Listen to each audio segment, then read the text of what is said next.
France got knocked out of the World Cup on our national day, July the 14th. The biggest, happiest French day of the year, and the exact same moment we lose in the semifinal. I was in Paris when it happened, and honestly, the streets were not what tourists would expect. But before I show you that, I need to explain something bigger, because this tournament for us stopped being about football a long time ago. Ce qu'il s'est passé. Let me rewind a bit. Before we even get into the semifinal, something ugly started happening around our team, Les Bleus. I don't mean just talking negatively, I mean real targeted racism. A senator, a politician, made racist comments about one of our star players, Mbappé. Then the former prime minister of Spain basically wrote this whole column asking, are these players even really French? And after the French team, we beat Paraguay, some of the players, they got hit with racist abuse online. I think for a lot of French people watching this from our living rooms, from the cafes, the reaction wasn't anger. It was more like confusion. This like genuine deep confusion. What are you talking about? Do you not see what France actually looks like? L'ignorance de notre histoire.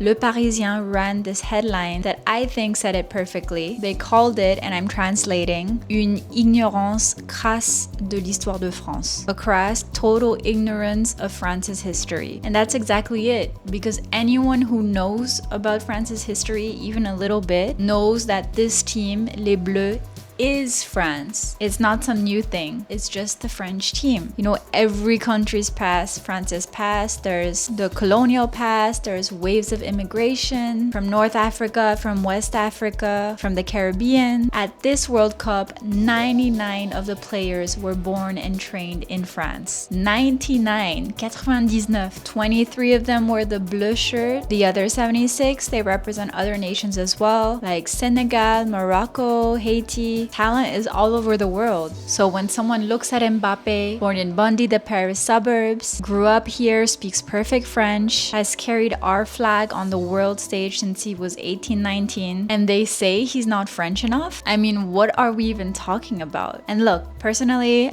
I'm half French, I'm half Asian. I grew up between my hometown Lyon and Southeast Asia. I have family and friends in both places. That's not confusing to me, it's just my life. And I'm far from being the last French person that's the case. When people outside of France try to impose this idea that being French is about looking a certain way, having a certain bloodline, I think for a lot of us, it's not even offensive. It's just bizarre, like you're describing a country that doesn't exist because we are all French. Alors, être français, c'est quoi?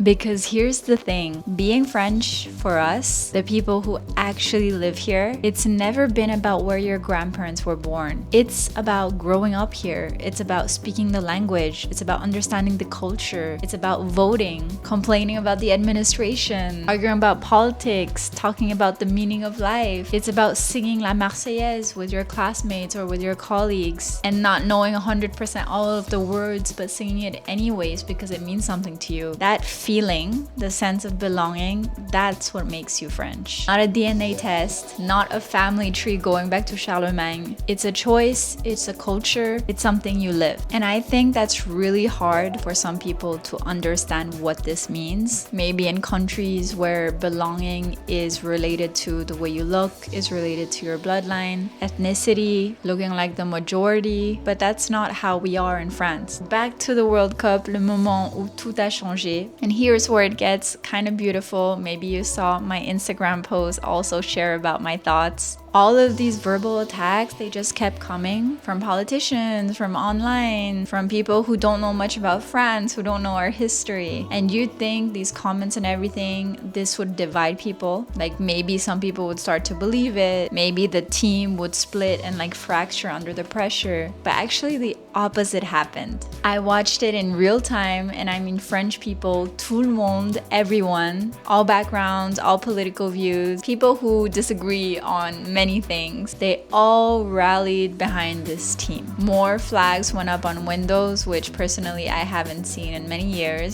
The cafes were even more full, not just in the sporty bars and everything, but every cafe. People who don't usually watch football, they were suddenly texting saying, "Tu regardes le match ce soir?" Or they were saying, "Have you seen the comments that were said upon our team?" You know, the word nous, notre équipe. That was something very powerful. There was like this moment that the conversation went from will we win to this is our team, this is our country, these are our boys. That was the energy. Of course, there were people that were disappointed, that were sad, but everyone was there together. Normally, after a loss like that, you feel like a lot of heaviness, but I felt it was a bit different. I felt like it was something else. When I looked around, you know, especially after like all this like racist whirlwind that went along during these matches, just seeing everyone together, like everyone supporting the team, everyone sitting talking to strangers, for me that was an energy that I hadn't seen, whether it was Champions League or for other matches related to sports.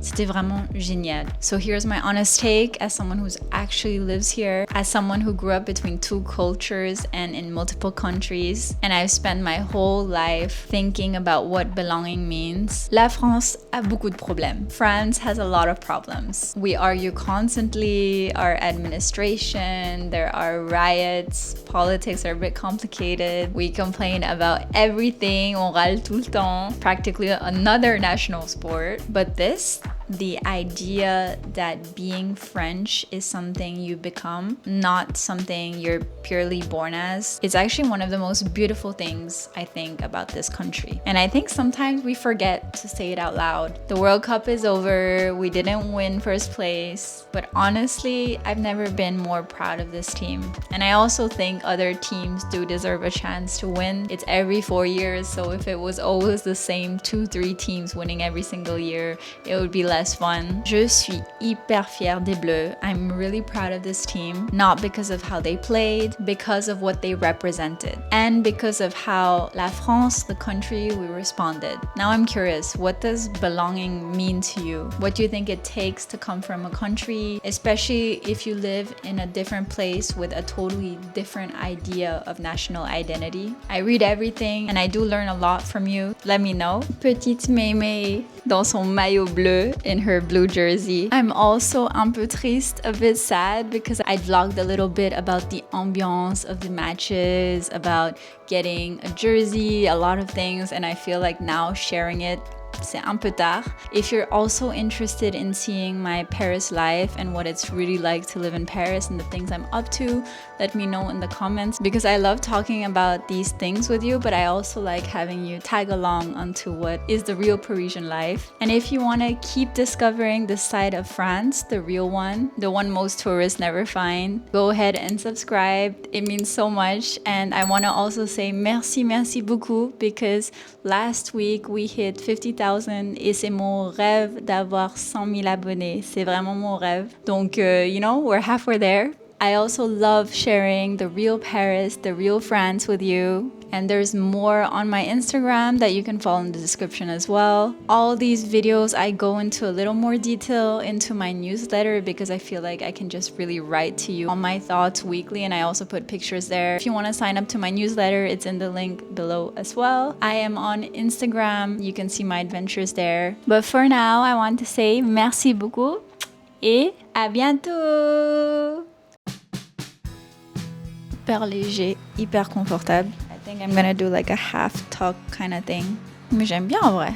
Qu'est-ce que t'en penses, bébé? I also put some outfits of styling this jersey on my Instagram, so let me know which was the best style over there. Really? Now time to go out.